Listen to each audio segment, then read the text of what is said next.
Yo guys, what's going on? I'm Tim, he's Justin for the Real Sports Talk and MLB Baseball blogs. This is the Oakland A's preview. I don't even know what day it is anymore, and it really doesn't matter because you guys are watching the video, so you really don't care if it's day 11, day 12. It's somewhere right around there. First off, I want to give a shout out to some of my Pirates fans, the experts who don't have any videos up on their channels and think that they're going to come into these videos. Obviously, I don't sit down and I don't watch every Pittsburgh Pirates game.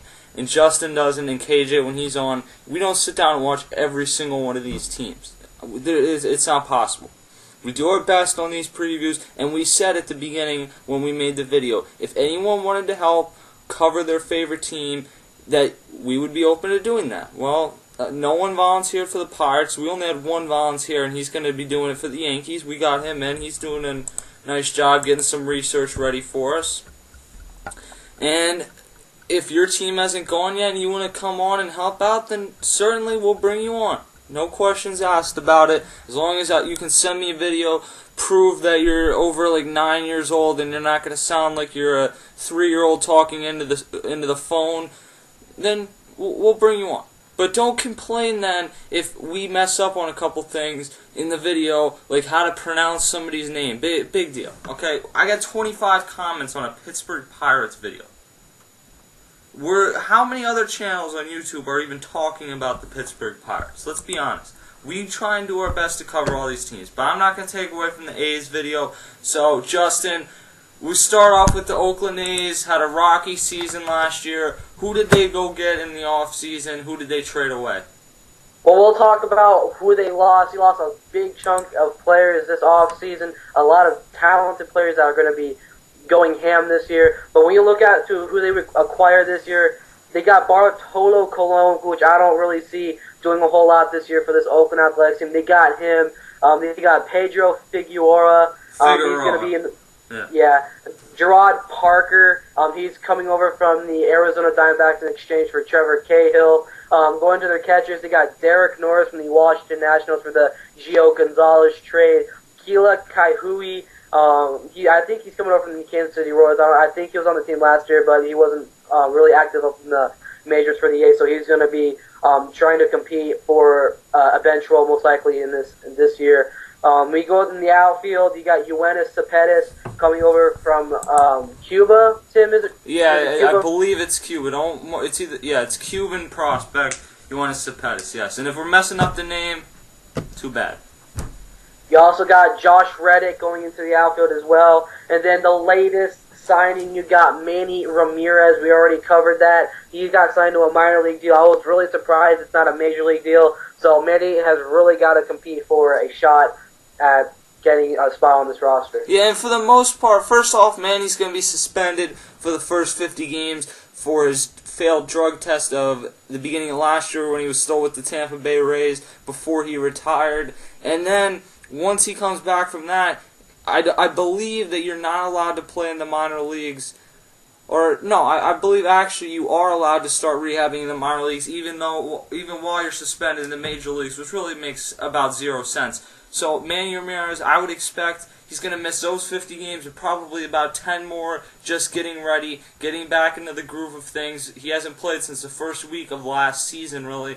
So it's going to take him a while to get back into it. And I'm not sure how much he has left. But we'll break that down a little bit more. And if you want to really see our thoughts on that, go check out the video on our channel where he broke down Manny signing with the A's and Raul Ibanez signing with the Yankees. But, Justin, why in your mind did they make what? Because I cannot even think of it. Why would you trade away Trevor Cahill, a guy who's still young, is a really solid young pitcher, Gio Gonzalez, who's 26, under team control for years to come? And I know that they got a humongous package in return for Gio Gonzalez from the Nationals. But for me, Gio Gonzalez was 3 or 4 years away from being a free agent. He was making about $1 million this year, and the guy's a beast. So why wouldn't they have at least waited a few years to trade? And that's kind of been the theme with the A's. I just do not get the whole Billy Beane obsession at all. I know that he did some great things in the late 80s, but I hate to break it to you, that was before I was even born. So what you did in the late 80s and early 90s and 2012, I'm sorry, I don't take a whole lot of stock into that. I don't understand the whole reason why this Oakland Athletics team just traded away so much talent, but they did get a lot of nice prospects in return. I think what the A's were trying to shoot for, don't hold this against me, but I think the A's were just trying to get the best season out of both of their pitchers. A lot of you thought that Trevor Cahill was going to win the Cy Young this year, but that didn't happen. He had a big slump. I think he had more losses than wins this past season, and I think they're just trying to go, okay, we work these guys very well. Let's see if we can get a sort of big name in another organization. That obviously did not work out too bad, but they did get a bunch of nice prospects. But I would totally, if I was the Oakland Athletics, I would really regret trading away Gio Gonzalez and Trevor Cahill right now. It's just, right now when you look at their rotation, there's going to be some troubles in that rotation right now. And then you got the Trevor Cahill deal, where Trevor Cahill, and like you said, you got off to like a 6-0 start, won something ERA. I'm thinking, wow, that's an amazing pick I made. And then it gets to the point where he has a bad season. Why wouldn't they have waited until he had a good year where his value's higher to trade him away? That's what I don't understand. Also, there's some talk about the A's potentially moving to San Jose. We're not real in on those talks, but continue to stay with this channel. If any team moves anywhere, I mean, they're talking about Seattle getting a basketball team again, which they shouldn't have lost their team in the first place, then we'll go over all that stuff. But let's start going into this lineup, so this isn't a 2-hour-long video. We'll start at catcher, where Kurt Suzuki, another guy who said he would do an interview with our channel and never did. In 134 games last year, he hit .237 with 14 home runs and 44 RBIs. In 2009, this guy really looks like a bright young player. He hit .274, 15 home runs, and 88 RBIs, and was pretty solid behind the plate. Even stole almost 10 bases. He looked really bright then, but since then, his average has gone down to .242 and .237. His home runs have stayed around the same area. But, I mean, last year, the RBI drop-off was tremendous, and the amount of games he's played has gone down as well. He's a solid number 6 hitter for this team. This is like a big power hitter on this team. Brandon Allen is also another guy who really brings the power to this squad. Kurt Suzuki last year, 14 home runs, 44 RBIs. This is the guy that the Oakland A's are trying to build around, and he is a hell of a defensive type of catcher. And he brings something special every night and every day to this Oakland Athletic squad, and he's going to give you 15 home runs. Last year he almost hit 15, he got 14, and this is a year where he could possibly hit 15 plus home runs, and I think he's just going to perform out of his mind this year. I think he's going to be a great catcher, a great fantasy pickup for you fantasy players. You're not going to get big numbers out of him, but he is a solid defensive catcher. He does get you a great average. Last year was pretty down, but I can see him building back up to a 256 average to end the season. I think he could go a little bit higher, but I think at the end of the year at 256 is going to be pretty decent for Kurt Suzuki. Alright, and just for the critics, Justin, I think we all know what you meant.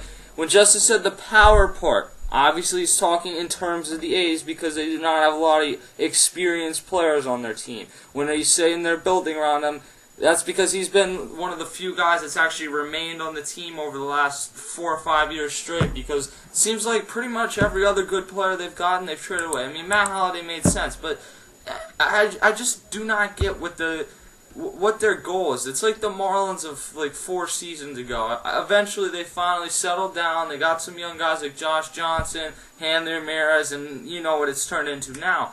But it just seemed like back then they would just trade every single good player they got away. The difference was they would at least win a World Series before they did it. I don't get what the A's are doing. Backing them up then, you have Anthony Recker. Let's move over to first base. At first base, you have Brandon Allen, a really bright, young-looking player. Last year, he hit only 200, but he hit 18 home runs and had 18 walks and a slugging percentage of .377. The year before, in 22 games, he had a slugging percentage of .400. He was acquired in a trade last season. So, Justin, what do you see out of Brandon Allen this season? Yeah, Brandon Allen, the A's are very confident that he's going to be their everyday first baseman, but you got Daric Barton who's going to be backing him up, who has a little bit more experience in the majors, and he's also been on the team longer than Brandon Allen. going down to his minor league stats, he is a suitable 15 to 20 home run type of hitter, and I think he's going to have a pretty decent season. I don't expect anything big out of Brandon Allen. I think when you look at it, this is a guy where you can really set eyes on in the future, but current days right now, when you look at this Oakland A's squad, you really got to revolve around Kurt Suzuki. But Brandon Allen, he's going to be somebody in the future. He's going to be a close to a 20-plus to 30 home run hitter in the near future. So the future looks bright for him right now, for the future, but as of right now, he's just like any other minor league player trying to get for a spot right now. Daric Barton, as you mentioned, backing him up. Daric Barton is a left-handed hitter, throws right, obviously, but left-handed hitter. He does have some experience. He's been with the team since 2008. He had a cup of coffee in September in 2007, but last season, in only 67 games, he hit 0 home runs, hit 212. Really, the problem with this guy has been not hitting enough home runs, which, I mean, when they brought him up, they had big expectations for him. Not hitting enough home runs and not being able to stay healthy has really hurt him throughout his career. I mean, when he played a full season in 2010, he had 273 and 10 home runs. That's not good enough to be a starting shortstop and play. He played 159 games. That's essentially a full season. That is not enough power for an MLB first baseman, especially in the American League, especially in a much improved AL West. So it really, for me, it makes a lot more sense for them to go not with him, with Allen over at first base this season. Yeah, he really has got to improve this season. I think he haven't had that greatest MLB season at all, and he really has got to pick it up. If this A's are going to try to overcome all these down comments from other people saying, "Oh, this team's going to end up in last place," could very possibly be.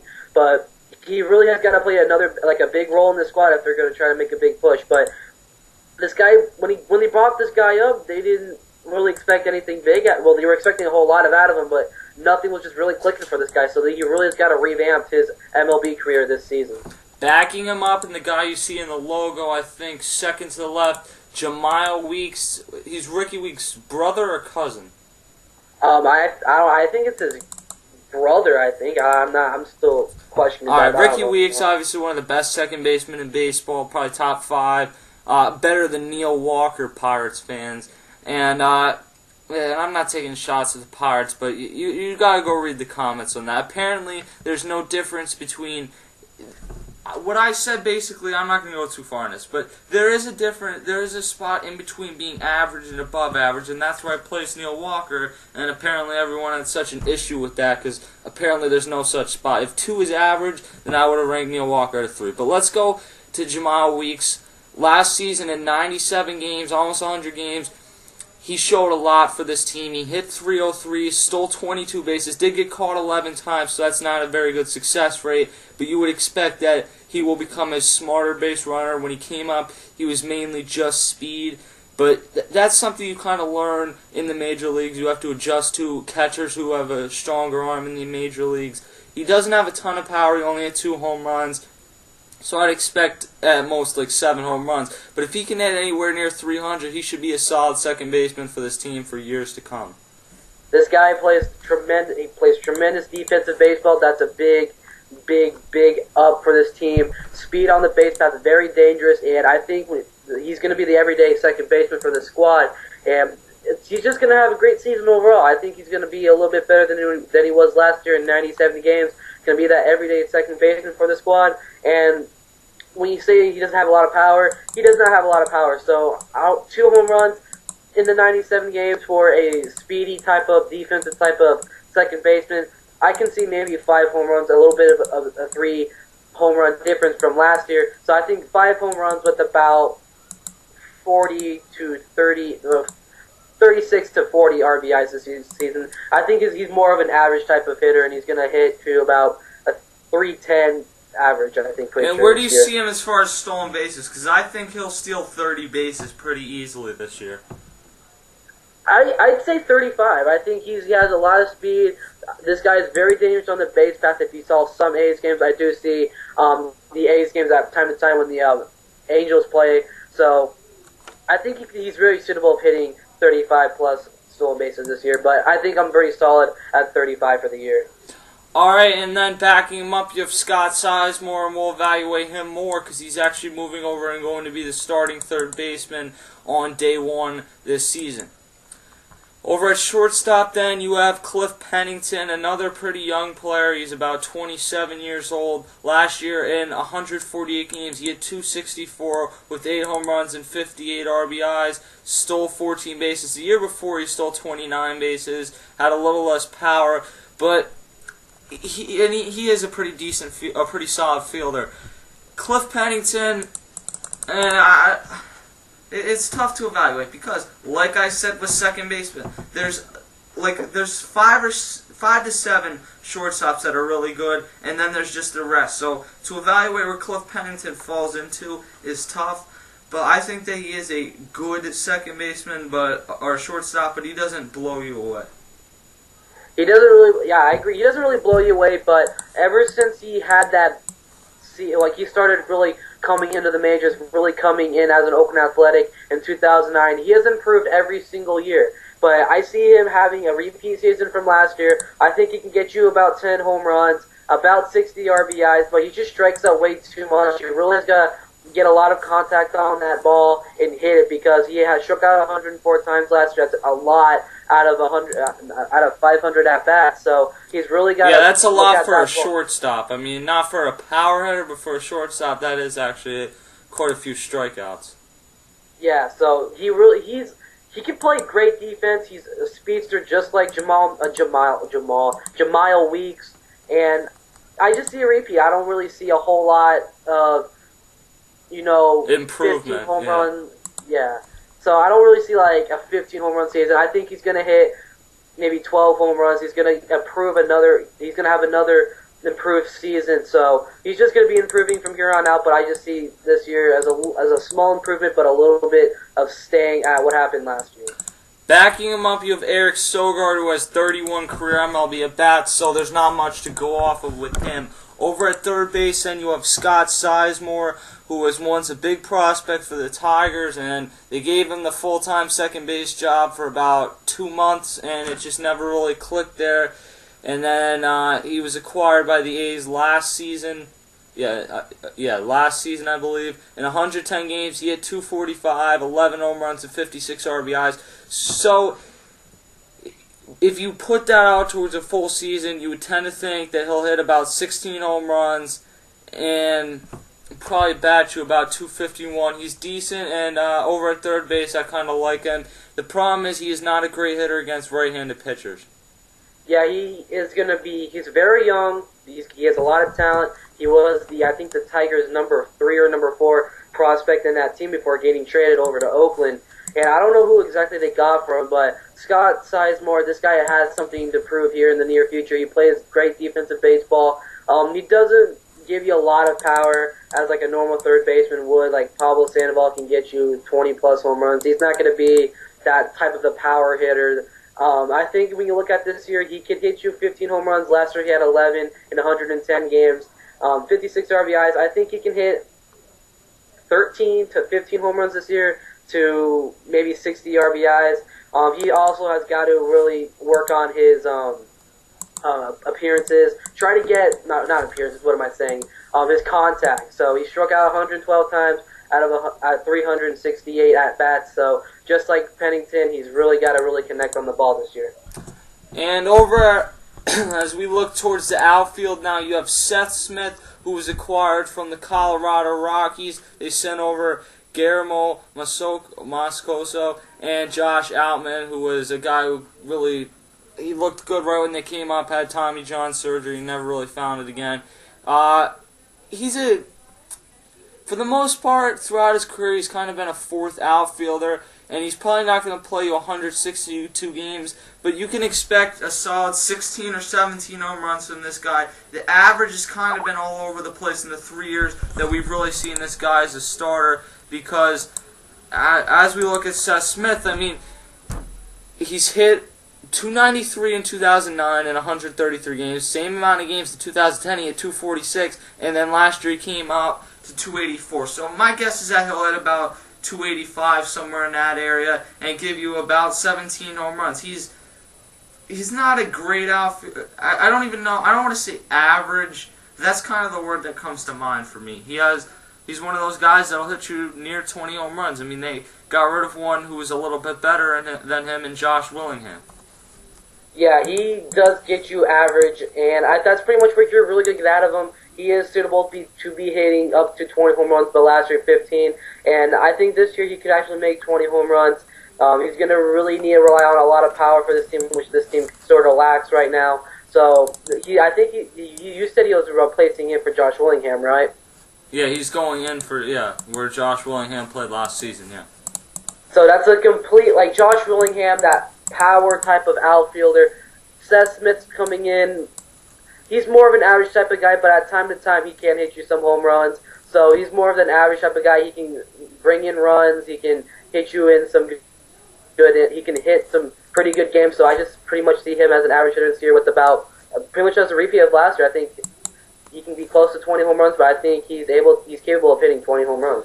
The numbers for power might go down a little bit, being that he's moving from Coors Field to the Oakland Almeida, whatever the hell it's called this week, Coliseum in Oakland. I think that's a little bit tougher of a hitter's park than Coors Field, which is probably, besides Yankee Stadium, the best stadium for a left-handed hitter to hit in. As we look to center field, you have Corvelli, a.k.a. Coco Crisp. Hit 264 last year with 8 home runs and 54 RBIs. This would be his third season in Oakland. He's kind of bounced around. The power numbers, since, early when he was with Cleveland, early in his career, he was good for about 16 home runs. Since then, you know you're going to get about 8 home runs out of this guy and an average around 270, which you can live with. He doesn't blow you away with anything except his base stealing. He stole 49 bases last year, 32 the season before. This guy is one of the faster guys in the league. He can cover a good amount of ground in center field. The thing is, with Yoenis, how do you say? Yoenis Cespedes. Yeah, Yoenis Cespedes, whatever the hell the guy's name is. That's not the point. With him coming up, they paid him $9 million a year. Most people think with the power that he has, that eventually they're probably going to trade Coco Crisp. And if he's making $9 million and he shows some good things early in the minors, they'll probably be sooner rather than later. There could be a small chance. I'm not a big fan of prospects who get rushed up to the majors. I heard a lot of rumors going about Bryce Harper. Oh, is he going to start the season? No, I don't really think the Nationals should really do that. But when it comes to Yoenis Cespedes, I think he should get maybe about a month into minor league baseball. Let him get ready, because there are some capable MLB guys down in AAA where he can really start getting the hoof of things. It's like, okay, this is where I'm going to be looking at every single day when I get up into the majors. And I think you just really start the season down at AAA, give him a month. If he really outblows you in spring trading, then you can probably start thinking about, do you really think we should really bring this guy up to the major league level and just start him off there? But personally, I think he's going to have a pretty decent spring outing, and I think he should start the season on AAA, get his stuff worked up, because we don't know how he's going to do against other pitchers. So I guarantee you he's not going to be facing guys until it's interleague play. So I think it's just better to start him down in AAA along with Bryce Harper, who should not be rushed up to the majors at the start of this upcoming season. When you go back to Coco Crisp, this was a surprising re-signing, because I thought this guy was you know what, there's nothing really clicking. I don't think this team's really going to make the playoffs this year. And let's be honest here, this team doesn't really have a whole lot of playoff type of team right now. But with the loss of Gio Gonzalez and Trevor Cahill, I'm surprised that he actually did resign. And I think he's a native of the area in California. I think he's actually he is from Los Angeles, California. So I think he just really wanted to be close to his family, and I think LA is pretty close to Oakland, I'm pretty sure. But this is a guy that can really give you a lot of. He can give you the average. He can get you a lot of stolen base. That's pretty much what he's capable for. And then in backing, my bad. One of the backups that they will have in left field and right field is Jonny Gomes, and the guy that ultimately I think is probably a better option than Seth Smith. You'll see a platoon in both left and right that Jonny Gomes will get probably 120 games total. Last year, exactly that amount of games with the Nationals and the Reds, he hit 14 home runs, hit 209, so the average was down. This guy will give you about a 260-some average in most years. He'll give you close to 20 home runs, but he's a spark. He's a fun guy to be around, and he really wants to win. Let's look over at right field now. You have Josh Reddick. As Justin mentioned, he was acquired from the Boston Red Sox in the Andrew Bailey trade, another guy that they lost this offseason, their closer, Andrew Bailey, who's had some injury issues, but when he's been in there, he's been very successful. They traded him away. He showed some decent strides last year in 87 games. He hit 287 home runs and 28 RBIs in Fenway Park, which is, in its own strange way, a very nice park for hitters to play in, especially for left-handed hitters because right field is so short with Pesky's pole and everything. But I think that this guy will be a solid outfielder. I could see this season him hitting around 285 with 17 home runs, somewhere in that area. I don't think he has that much power to hit 17 home runs. I say him hitting about 12 home runs. What you're really getting out of Josh Reddick is an average type of guy. He doesn't steal a lot of bases, a whole lot. He only has 2 stolen bases throughout his 3-year MLB career in 143 games and whole. He can give you power at time to time, but I don't really see him hitting a big margin of home runs this year. He's more of an average type of guy. He has a lot of speed to him, and that's really what you're going to get out of him. I really see a 285 average out of him at the end of the season. So he's going to be that everyday right fielder. Yeah, I'm pretty sure it is right field. I think he could have gone to Jonny Gomes. I think that's another competition is what the Oakland A's are actually trying to look at right now. Will Josh Reddick be outplayed by Jonny Gomes, which to this day I still don't understand why the Cincinnati Reds traded him to the Washington Nationals for some reason. But when you look at Jonny Gomes, last year 14 home runs, 43 RBIs with a 209 average. I can see his average really improving a whole lot. He's going to be coming home to none other than California. He has a spring, I think he has a spring training home. I've seen him at a church around here at time to time when he's over here. So I don't really go up and meet him okay, I get a picture. I just see him periodically, but not every single day. But I will see him during this spring training. I'm going to be hitting up a lot of spring training games, and I think it's going to be a big competition between him and Reddick for that starting right fielder's position. Yeah, and Justin, living in Arizona, we'll get some footage of some of these spring training games, and hopefully, if we're lucky, you can get an interview. We still are going to have Edwin Jackson of the Nationals on at some point, and obviously we're working on other interviews, but they're not baseball-related ones at this moment. Last year we got you a spring training interview with Daniel Nama, but Edwin Jackson is huge, so that will be a nice interview. Continue to look out for that. Let's go to their rotation now.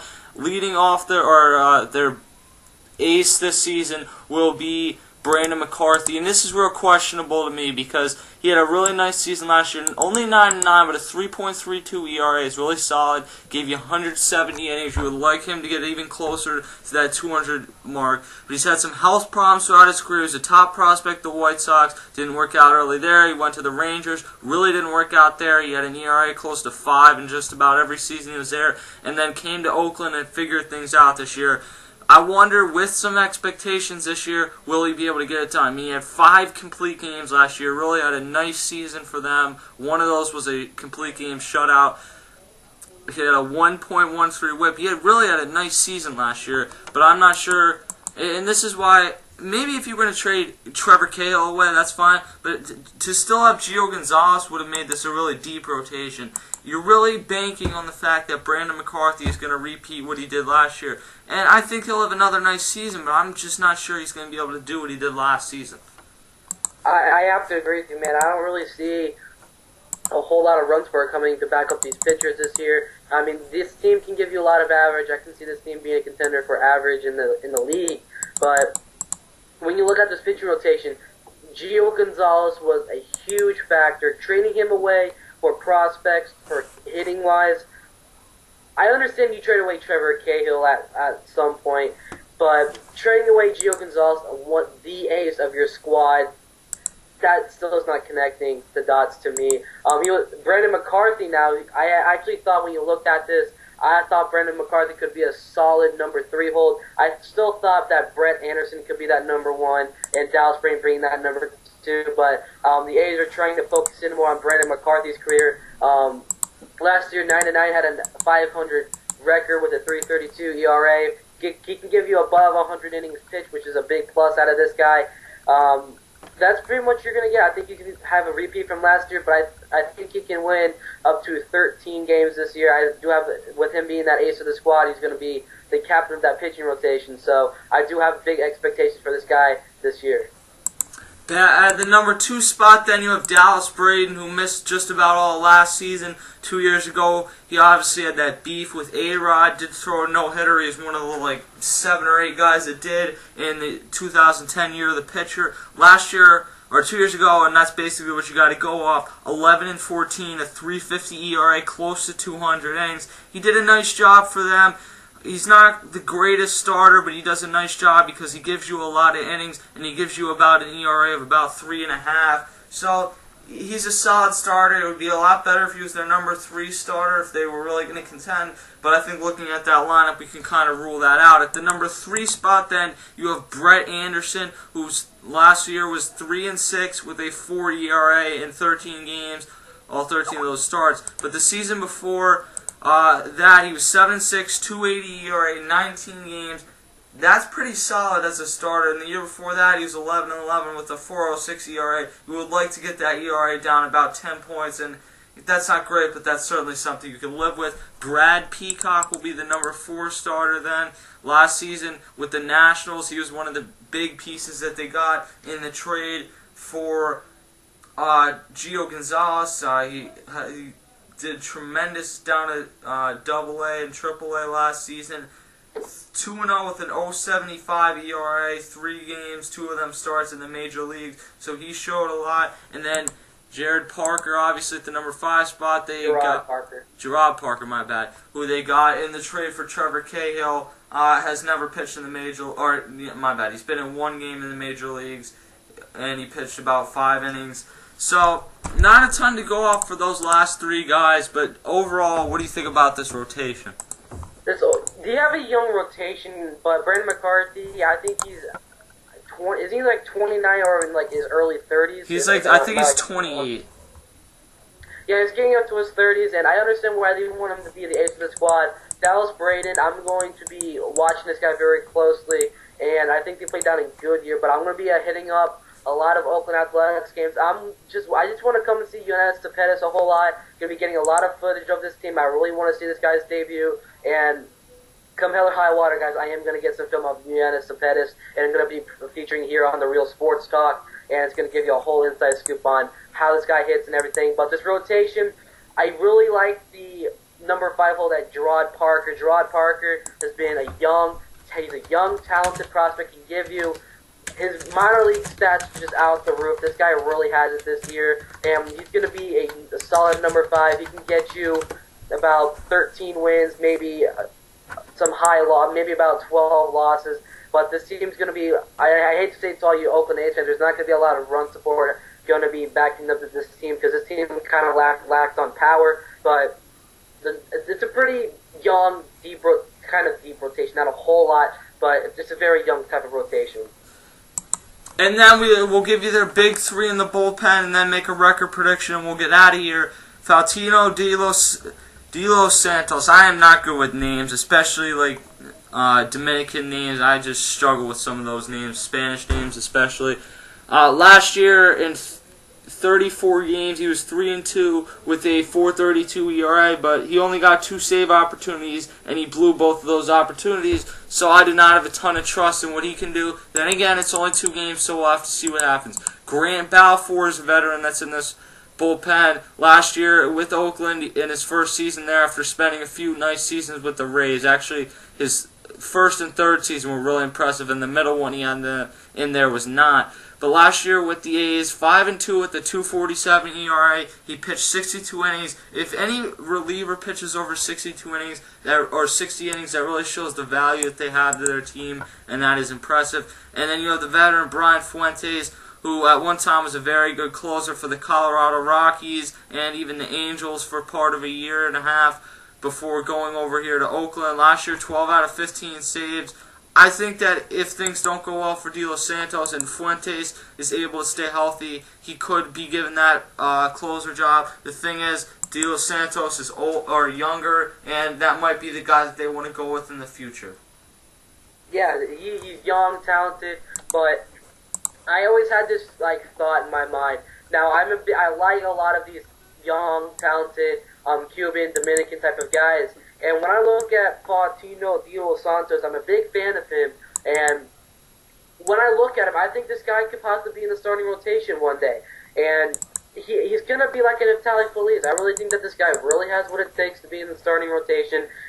In the near future, I'm not talking right now, but I really think in the future he's going to be in that pitching rotation for the Oakland Athletics. So when you look at the other guys in this bullpen, Fuentes, Grant Balfour, I think that's also another competition for the setup guy. I think when you're looking at this, I really see Fuentes. He does have that veteran type of leadership in this bullpen. And I'll not name Grant Balfour does not have that veteran leadership. But I think that Balfour will be used for late inning reliever type of role. But I think Fuentes is going to be your guy for the setup, man. And record-wise, where do you see this team at? Yeah, with their subtractions, I think this team is going to go through a lot of struggles this year. There's no Rich Harden, who was another who played somewhat of a small role last year, but nothing was really clicking. I think Ben Sheets is not going to be there, which he really didn't do a whole lot for that team. No David DeJesus, who plays some great defensive baseball. No Matsui, no Andrew Bailey, no Gio Gonzalez. There's just so many losses on this team. But when you look at this is the last year of a 4-team division in the AL West. The Houston Nationals are going to be coming into the West next year, I'm pretty sure. But I think the Seattle Mariners are going to have maybe 3 or 4 games. I think the Mariners will be in third place. I don't really see a whole lot of enthusiasm, a lot of excitement coming out of the Oakland A's this year. So I have them in last place, but I just can't really think of a number. I don't want it to be too low. It's just a big question. I just don't think this team's really going to have that great of a season. I see about 67, 65 wins somewhere in that area. I mean, the pitching gone. It'll help to have Dallas Braden for a full year, but I'm not sure if McCarthy can duplicate. And the lineup is just really, really not very good. Let's be honest about that. It's more of an average type of hitting. It's not that, I can go out and try to contend for most home runs of the season by an organization. This team will compete for that team average type of role. Yeah, and that being said, I think the pitching isn't as strong. There's questions in the bullpen, and the Mariners are improving. Let's be real.